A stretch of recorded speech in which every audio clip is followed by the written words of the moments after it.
inakuja kufubaza ile roho mbaya na vifungo, alafu inainua uchumi wa baraka. Amen. Na vivyo hivyo anaweza kuja na pepo la mikosi. Ukashangaa ulikuwa na duka likaisha, ulikuwa na miradi ikaisha, ulikuwa na kampuni ikaisha, ulikuwa na kitu kizuri kikaisha. Kwa nini? Kwa sababu amekuja na pepo, kuja na roho chafu.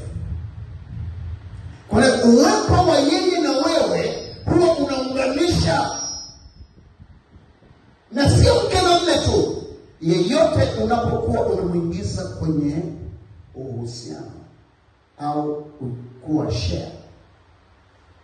Uhusiano maana yake ni patana. Hii isikwambie kwamba ni mke na mume tu.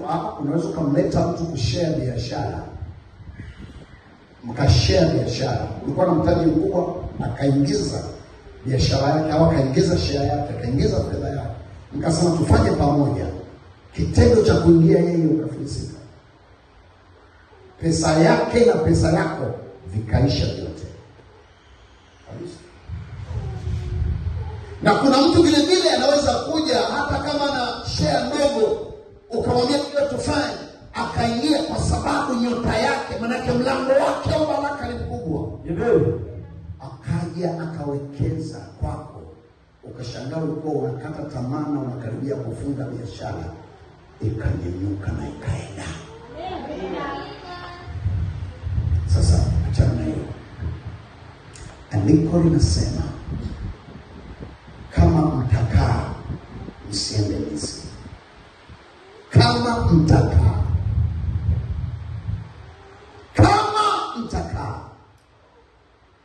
mtawashughulikia. Anasema huyo mnayemuogopa wala msimwogope. Hii neno linanikumbusha nikwambie ya kwamba hayupo mwenye nguvu ya kusaidia juu ya mapito unayoyapitia zaidi ya jina la Yesu Kristo Bwana wewe.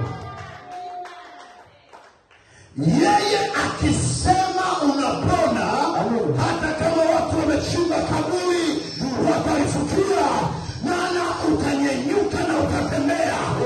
Na yeye ni pumzi ya uhai na tosha. Haleluya. Jamani, ukipiga makofi zaidi unapongozwa. Haleluya. Haleluya. Kwa neno kubwa ni kwamba mkikaa, leo nataka nikwambie kama utakaa mwenye hii madhabahu, na